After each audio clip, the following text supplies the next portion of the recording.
Hello, friends. It's the Matt Murphy Radio Show, underway for another hour, 5:07 to be precise. Thank you for being out there on this Monday. If you're working, we appreciate that. It's my understanding a lot of folks are not.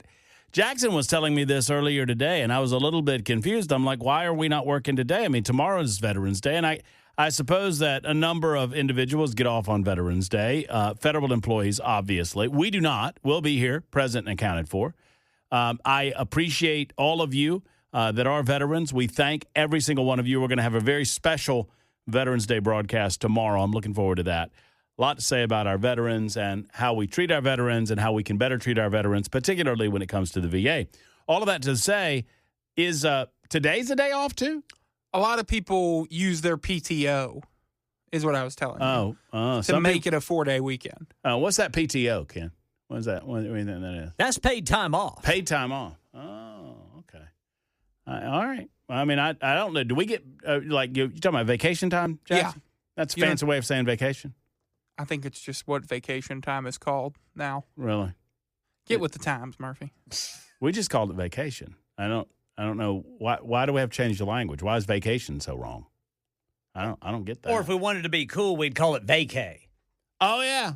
I'm going on vacay. You got any vacay planned, Ken? Yeah. You do anything for vacay? I'm going to. Yeah? Yeah. I'm off I know people get mad when I'm off. I don't know why they do. I don't get more time off than anyone else on really planet Earth. I don't really take all my time. Actually, I do. I take that back. I get, for some reason, being with this company for 17 years, you accumulate a lot of time off. Yes, sir. And so I never take all of it. You should. And I will not take all of it this year either. How'd you not take all of it with your surgery? I took, my surgery was 3 days sick. And I mean, my surgery was 3 days of vacation time. No way. Yeah, it was. It was me in hand for 2 weeks. 3 days of sick leave. Well, no, one of those days was, or two of those days were holidays, actually, technically speaking. But it was 2 weeks. All right. One of those days was 4th of July, and the other day was a holiday as well because the company gave us the day right? after. Yeah, that's right. It was 8 days total. I guess I got 4 days sick, and maybe it was 4 days vacation. Maybe you're right.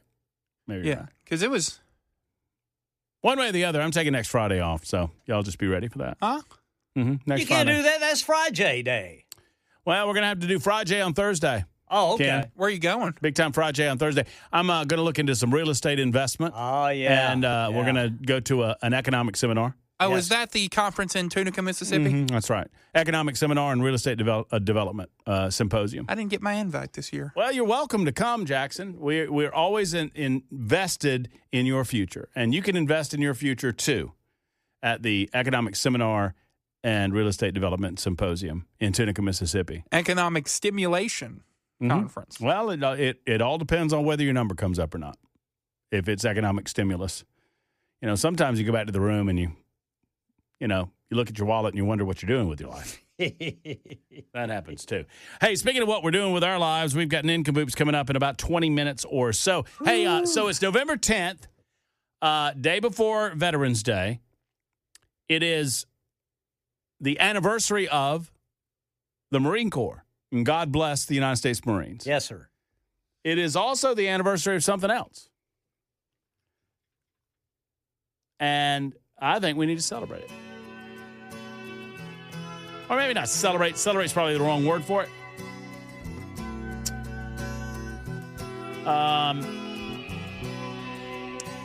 This was a good bathroom song back in the day, boys. The legend lives on. Oh, yeah. On down at the big lake they Call call Gitchagumi. Mm-hmm. Good Lightfoot. it is said never gives The up pretty when the skies of November turn gloomy. So With Gordon a load of Lightfoot. iron ore, 26,000 tons more than the Edmund Fitzgerald weighed empty. I don't want to interrupt him. You know, that'd be rude. That good ship and true was a bone to be chewed when the gales of November came early. I would let all of this play, but I mean, it's like 20 minutes long. So, you know this song, Jackson? I've heard this song. Back from some mill in Wisconsin. He just keeps going on and on about it, man. Was bigger than most, with a crew and good captain well seasoned. concluding some terms with a couple of Why don't you sing it for the people on YouTube? YouTube? Sing it for me, Murphy. Then later that night when the ship's bell rang, could it be the north wind they'd been feeling? Wisconsin and seasoned don't rhyme. Most of these words don't rhyme, Gordon, but whatever. I mean, you do you. Gordon Lightfoot, the wreck of the Edmund Fitzgerald. The actual wreck of the Edmund Fitzgerald happened on this day, November 10th, 50 years ago, 1975. The loss of the entire – there were 29 men on that ship. And do you know this story, this backstory there, Jackson? No, I just know the song. The Edmund Fitzgerald was an American Great Lakes freighter. And they say that, you get out into the Great Lakes in the middle of November, and it's like you're on rough seas. I mean, it's like you're on the ocean. And it launched June 7th of 1958. She was the largest ship on North America's Great Lakes and remains the largest ship to have ever sunk anywhere in the interior of the United States of America. Located in deep water, eventually she was found like 4 days after she sunk, November 14th, 1975, by a U.S. naval aircraft. For 17 years, the Edmund Fitzgerald carried a variety of iron ore from mines along the Minnesota Iron Range to Duluth, Minnesota, to ironworks in Detroit, Michigan, and other Great Lakes ports. She was a workhorse, carrying a full cargo of taconite ore pellets with Captain Ernest McSorley in command. She embarked on her final voyage from Superior, Wisconsin on November 9th. It was en route to a steel mill near Detroit. She was caught the next day in a severe storm with near hurricane force winds and waves of up to 35 feet on a lake. I mean, I understand it's a Great Lake, but it's a lake. And Captain McSorley sent out his last message, "We're holding our own," at 7:10 p.m., and no one ever heard from them again. Her crew of 29 perished. No bodies ever recovered. Shortly after 7:10 p.m., the Edmund Fitzgerald suddenly sunk in Canadian waters, 530 feet deep, about 17 miles from Whitefish Bay, near the Twin Cities in Michigan and Ontario. A distance that the Edmund Fitzgerald could have covered in just over an hour at top speed. The exact cause of the sinking remains unknown, although many books, studies, and expeditions have examined it. Edmund Fitzgerald, they believe, was swamped, suffering structural failure and topside damage, grounded on a shoal, or suffered from a combination of all three of these things. The disaster is the greatest in the history of the Great Lakes. Fun fact, according to Sally, the year Gordon Lightfoot died, they rang the bell 30 times, which was an honorary ding-dong for Gordon Lightfoot.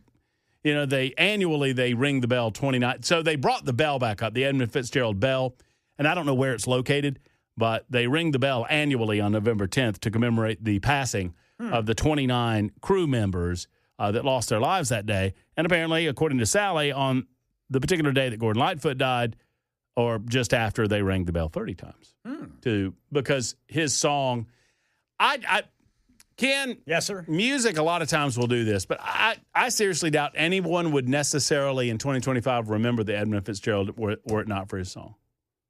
I wouldn't. I mean, it's a tragedy, no doubt. Sure, don't get me wrong. Sure. I mean, but I don't even remember it when I was a kid.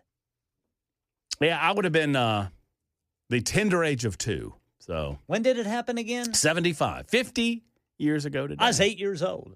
I was in the 2nd grade. I bet your parents remembered it. They probably do. Oh yeah, I'm certain that it made national headlines. But see, at the time though, you only had news like twice a day. Well, you had news in the morning, then you'd have it in the evening at dinner time, and then late at night, right before Bob Newhart. That local news. When was the fireside chats? Those are on Saturdays, Jackson. Those are on Saturdays. Yeah, Saturday afternoons. Because you had nothing else to do. That's when they had banned foosball because it was too dangerous with those leather helmets. Bobby Boucher. Yeah, so you had the fireside chats with old FDR. He would let you know how the country was doing in the World War II. You done? Oh, Edmund Fitzgerald is done. Now we're looking at some other. I love these reaction videos. So I had pulled that up on the YouTube, and it played out, and y'all didn't hear it. But then it rolled over into a reaction video. Have y'all seen any of these where people are reportedly listening to music for the first time? Oh, yeah. And you get their reactions to it. And I think it's all garbage. I think it's all crap. I don't think any of it's real. Yeah. Is that not what we're doing with the movie thing? Yeah, kind of. A little bit. Sure. But that's different. Yeah, that's us doing it. That's different. That's us. By the way, what's my punishment going to be? You know yet? I'm still thinking. Jack has a thought on the filibuster. Lori, you have been held the longest, however, and it is your turn. Thank you for your patience. I appreciate you. Hi, Matt. Hey, Lori. Glad to call you. Love your show. Thank you. I'm just calling to tell you that I love your show. And there was a super texter within a week and a half, 2 weeks ago, who you commented on that they said Nincompoops was a waste of time. I beg to differ. I love Nincompoops. That is one of my favorite parts of the show because it's just a fun way for your audience to connect with the three of you, and I just love it. It's my favorite part. Well, we've gotten, over the last couple of months, I frankly think that the show has lightened up just a little bit, but it can get pretty heavy. The news can get pretty heavy, and the design of Nincompoops, Lori, was just that, to try to lighten the mood. I want people to maybe have a smile on their face when they get home at night, meet their wife, meet their husband or whatever, back from a long day at work. And that's the idea, is to share some stories that might put a smile on your face and then a little audience interaction. So thank you. That's very sweet of you to say. All right. Well, we just love your show and keep up the great work. And God bless you and God bless all of our veterans. Well, God bless you for saying that. And, Lori, you call back anytime. I apologize for making you wait as long as I did. Lori waited through the Marsha Blackburn interview to be so nice to us, and we appreciate that. TB writes in and says, she's easily entertained. Woo! So crowd. You get one, you get one to build you up, and then somebody else just brings you right back down to planet Earth. That's the way it's supposed to be. She's easily entertained. Not me. You're going to have to dance a little harder, monkey. Is that what he did? Is that what he posted? No. I just added that, but that's what I feel like he's saying. Dance, monkey. I'm the monkey in all of this, by the way. 615-737-9986. Donald Trump, real quick, he has announced, audio video here, Jackson, he has announced his approval of what he says is the upcoming Senate deal. Senators that are here, Mr. President, do you personally approve of the deal that's happening right now in Capitol Hill to end the government? Well, it depends what deal we're talking about, but if it's a deal I heard about, that's certainly, they want to change the deal a little bit, but I would say so. I think based on everything I'm hearing, they haven't changed anything, and we have support from enough Democrats, and we're going to be opening up our country. It's too bad it was closed, but we'll be opening up our country. All right, so Donald Trump signals his approval of the Senate deal as it is understood by him. As it's understood by me, the deal is the same thing that was offered 40 days ago. So the Democrats achieved nothing. The shutdown achieved nothing except to put people through pain. They recognized that, and at least enough common sense, maybe call them moderate Democrats, were cognizant of this enough that they went against the demands of their political party machinery, and they decided to vote in favor of opening the government back up. That vote has not occurred quite yet, but the expectation is that it will happen at some point tonight. Rand Paul is threatening some sort of filibuster because of hemp considerations in his home state of Kentucky. That's a personal consideration. One would imagine that Rand Paul will, figure out a way to overcome some of that. He will not vote to reopen the government. Rand Paul is just not going to do that. I understand where Rand's coming from. He can be a little frustrating at times, but, much like Thomas Massey in the House of Representatives, Rand Paul in the Senate, he is a person of conviction, and say what you will about him, but he is consistent in his conviction that the main premise behind everything he does in Washington, D.C. involves the $38 trillion that we are in debt, and I have a level of appreciation for that. In the meantime, Jack is next up with a thought on the filibuster as well. Hey, Jack. Hey, I was just wondering, the filibuster will work if it was done like it was years ago. Where did the silent filibuster come from? I thought they had to speechify for 24/7. and that would pretty much wear them down. They wouldn't be able to handle 40 days of 24/7 talking. Yeah, it changed in 1975, Jack. They made a rule change regarding the numbers needed for cloture. They moved that from 2/3 of members sworn in to 3/5 of members sworn in. So it moved the total number from 67 to 60. But what they also did when they lowered that threshold, they gave the minority a workaround. In other words, the minority could block passage of a particular piece of legislation through threat of filibuster, but they wouldn't have to hold the floor, and they allowed to do other business while that particular measure was being filibustered, quote unquote. So I am in favor of bringing back actual filibusters where they have to hold the floor. What I was just saying. They would, instead of getting rid of the filibuster, bring back actual filibuster. Yeah, 100%. It would make it more difficult to filibuster, but it would also give the minority that final opportunity if it was something so controversial that they felt the need to hold the floor and or draw national attention to it. That was my question. All right, thanks. Yes, sir. I mean, absolutely. No, I would be in favor of moving back to voting members or members present as opposed to members sworn in, too. So the premise behind that is if you don't have to hold the floor necessarily, you don't even have to be in Washington, D.C. to engage in a filibuster, and that seems stupid. At very least, to make these old men and women work for the filibuster that they claim to believe in so much. In other words, they have to stay in Washington, D.C. They have to hold the floor in Washington, D.C. Oh, sure. I don't mind them passing it around to minority members and allowing the members of the minority party to hold the floor for a period in time if they want to draw attention to a measure, if they want to get the nation, aware of something that's going on. That's fine.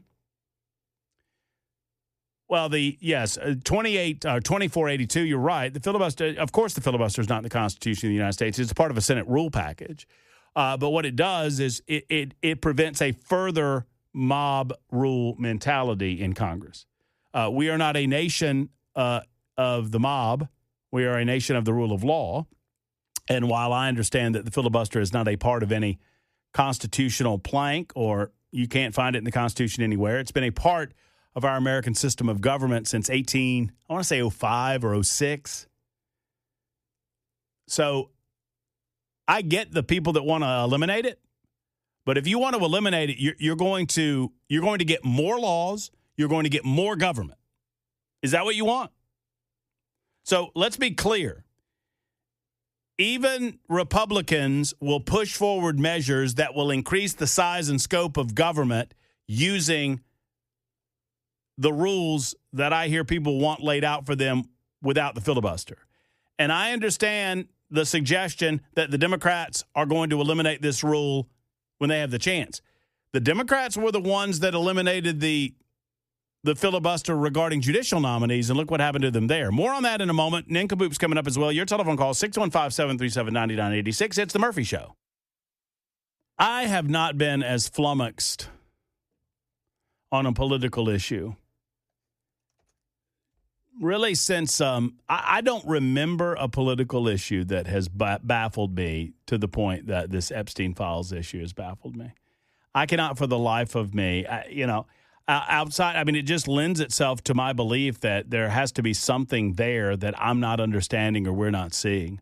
I do not understand why we have not seen more movement on the release of the Epstein Files. Yeah, there was a story out today about Ghislaine Maxwell getting specialized treatment in her cushy Club Med prison, and it turns one's stomach. I was reading about what's his name, Prince Andrew. They don't call him Prince Andrew anymore. They stripped him of his title, but that he was apparently bringing hookers back to Windsor Castle or whatever, and the Queen knew all about it. And it's just, I mean, that lifestyle and what they engaged in, it just makes you want to throw up. The idea that this person, particularly Andrew, but many, many others, are actually walking around free makes you want to throw up. And the fact that we've not seen a release on any of this information is just baffling, absolutely baffling.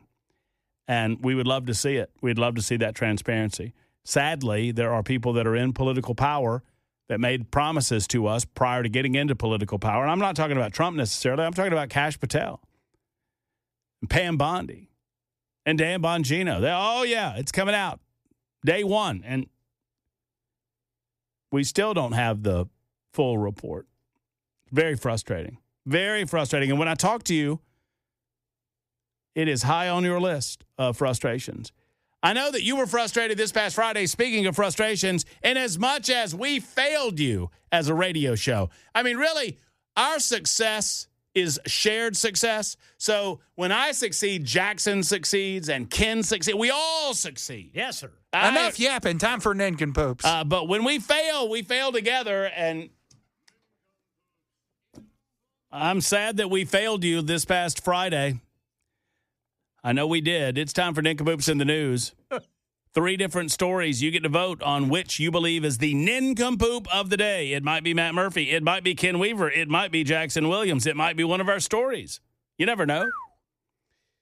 Gentlemen, we didn't do Nincompoops on Friday, so I know I don't get to go first because I kind of controlled that experience. How about Ken Weaver gets to go first because I like him better than you, Jackson? That's fair. I like Ken Weaver better than me, too. You go ahead, Ken. Thank you, boys. You make me laugh, Jackson. All right, here we go. Social media erupts with laughter. Mockery over Kentucky officials' obvious election reminder to residents. Republican Kentucky Secretary of State Michael Adams reminded residents that they are unable to vote in elections in New York City or Virginia, underscoring the bluegrass state does not have elections this year in an ex-post that drew laughter and concern on social media. We're getting calls about polls being closed, Adams posted to X on Tuesday, Election Day last week. They are closed because we don't have elections today in Kentucky. Kentucky votes next year. But I want to vote. You cannot vote today in Kentucky for the mayor of New York City or the governor of Virginia. Sorry. You denied me my rights. So I got rights.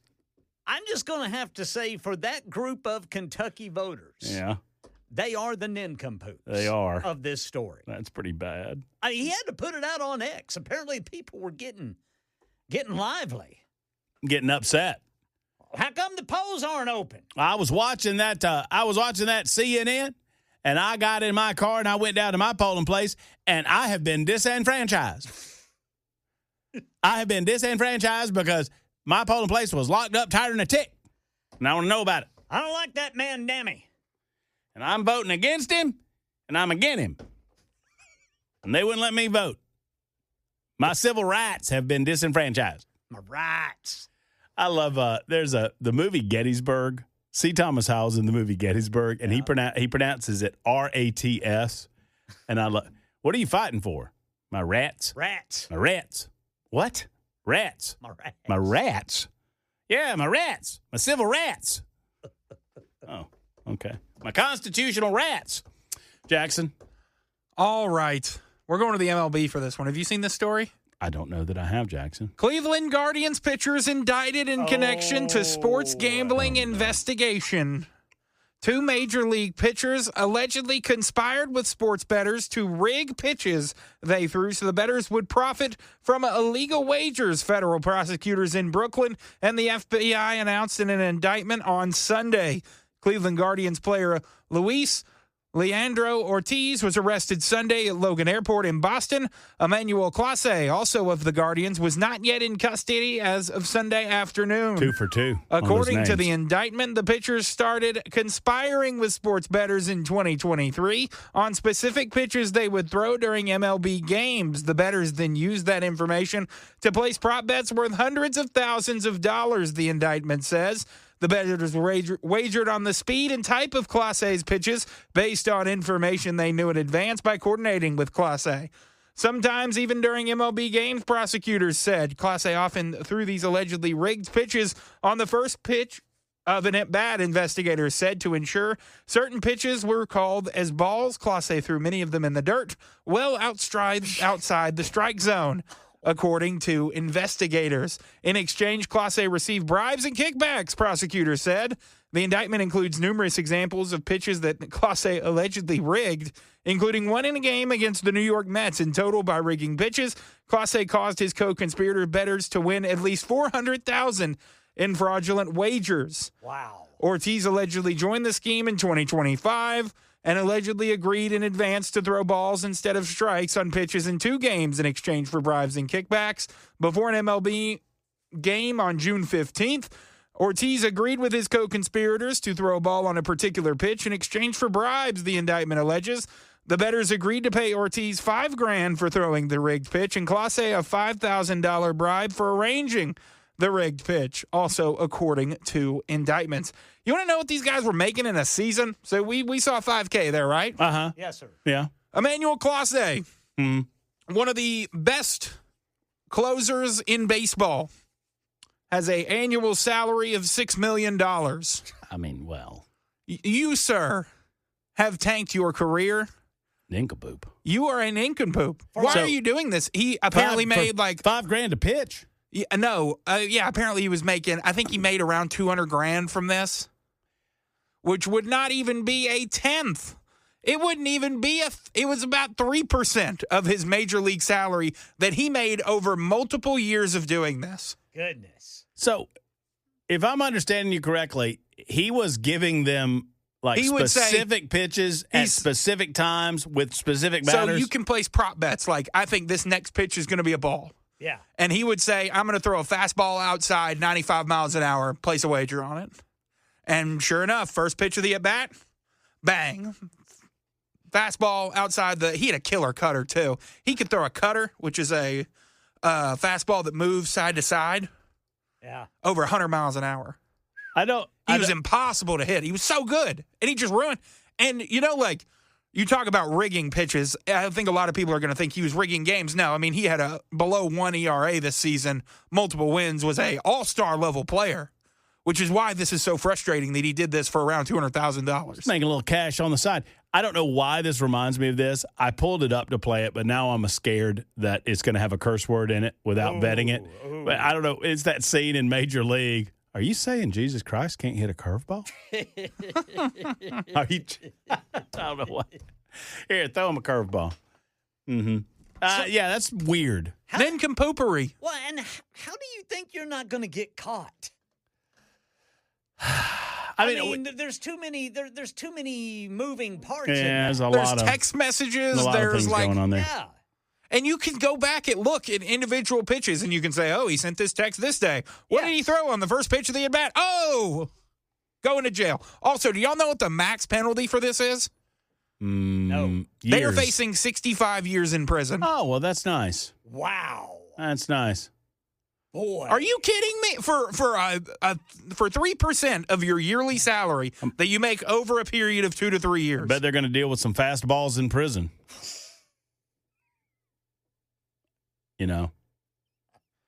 Oh, is there a prison baseball team? I'm sure. Yes. I'm Intramural? sure. I'm sure there. I mean, yeah, that's Bet what I was Andy talking Dufresne will do their about. taxes. That's what I'm talking about. They what was the movie with Burt Reynolds? Longest Yard? Yeah. The Adam Sandler remake? Yeah. Mean Machine. Yeah. I'm sure they have the baseball Mean teams. Machine. Lots of sirens on South Mount Juliet Road, Ken. All right. A message coming in from 3376. Let's look at it here. We'll look at that while I tell you my nincompoop in the news. The man who tore a pride flag off the wall of a Starbucks after throwing his tea on the gay rights symbol has been fired from his job and now acknowledges that he might have made, quote, poor decisions that led to my rightful arrest and termination. What? Tucker Kemp, 31, was busted in late October following an incident at a Starbucks in St. Petersburg, Florida, not far from where he worked as a sales manager for the I'm sorry, I don't mean to. Here we go. The Dignity Memorial Funeral Home. Well, I bet none of his customers complained about any of this. Kemp, cop said, told a Starbucks manager that he was, quote, offended by the flag and the fact that they would put it up and that they should put up an American flag. Kemp subsequently decided to take matters into his own hands, and according to the arrest report, he doused the pride flag with his tea. Now, listen, if you're drinking a hot tea, if you're drinking some slippery elm nonsense, I don't know that you get to say anything about pride flags. I'm just saying.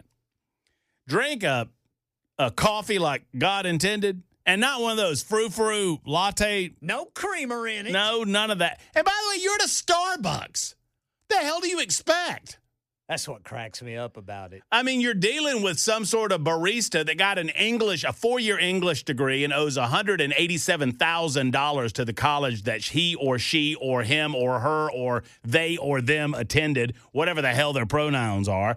I guarantee you that somewhere behind that counter is somebody in a purple hairdo, or someone has one of those bovine rings in their nose.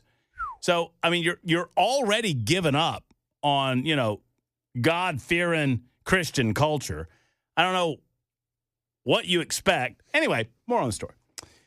Kemp was arrested for criminal mischief after he doused the pride flag with his tea, ripped it off the wall, and then stuffed it in the trash. Well, he was showing them. He was showing them, boy. Giving them the what for. And tell you what, I don't want to see that rainbow flag anywhere around here. I think it's a damn shame that the rainbow has been co-opted by the homosexual community. And I say that without any hate in my heart for the homosexual community. I don't care. You know what? You live in a free country, free enough that as long as you're not denying the rights of other people, you get to say and do what you want to do and yada, yada, yada. All that to say, you've stolen the rainbow. Anyway, Kemp, I'm not done, Jackson. What are you doing? Kemp was collared. His arrest was first detailed on the Smoking Gun website. He was canned from Dignity Memorial Funeral Home, where he had worked for more than a decade. He now says that he's looking for new employment and that his opportunities are dead. So they said he was collared? Yeah, he was arrested. Yeah, he was collared. That's what they said. Posted $500 bond. They estimated he caused $210 in damages at the Starbucks. Kemp said, "I made some poor decisions that led to my arrest and termination from my career at the funeral home." He added up that, I don't know. You should put out some applications. People are dying to work there. Well, it's an industry that ain't ever going away. That's true. I mean, I feel always going to die. I mean, the funeral home business and barbershops. I mean, open up your own funeral home, put up an American flag. Amen, brother.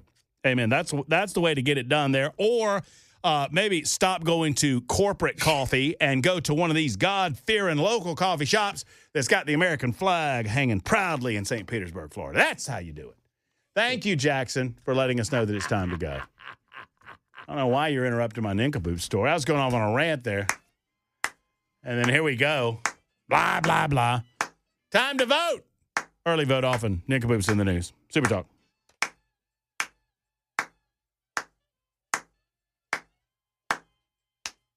Super Talk 99.7 WT. And so we got I call her the cutest little communist in Tennessee, Afton Bain. Afton is now ghosting me. I guess I can offer her no good. I don't know. I'm trying to get her back on the show now that she's won her party's nomination to be the 7th Congressional District Representative. I frankly think as long as turnout is adequate, she's going to be politically beaten about the head and shoulders by Matt Van Epps in the 7th Congressional District, but that's just me. But the turnout has to be there, and there's a warning in that. But Afton has regularly been invited on this show, and I would not mind sitting down with her and talking to her about her concepts for the future of the 7th Congressional District, the state of Tennessee, and the United States of America. She's also referred to regularly as the AOC of Tennessee, the AOC of Tennessee. Well, apparently she's not good enough for Jasmine Crockett to show up in person. And they used the weather as an excuse. You know, I was originally going to be able to go to that. I signed up to go to this little town hall last Friday. And I told you about it last week. I signed up like everyone else, not as a member of the media, but as I wanted to be a part of the town hall. And I got a response that said, okay, you're all good. You'll get ticket information and you'll get directions to the facility, the place where all of this is happening, coming up later on in the week. And then later on in the week, I got a message that said, oh, due to overwhelming response, we have to create a lottery system in order to give out the tickets. And then about 5 minutes later, I got something that said, oh, and you weren't picked. And I smell a rat. I declare shenanigans. More coming up on that in a moment. Robert, we'll get to your call as well. Plus our Matt Murphy movie mayhem review on the way. And Matt's punishment for not actually doing his homework and watching his film over the weekend. That's coming up. In addition to that, a Harvard researcher is saying that Harvard was on the cusp of solving breast cancer, but they had their federal funding pulled, and now they won't be able to do it. This happened on 60 Minutes over the weekend. I'll play you the clip and tell you my thoughts on it. It's all to come. Super Talk 99.7 WTN. It's time for the news.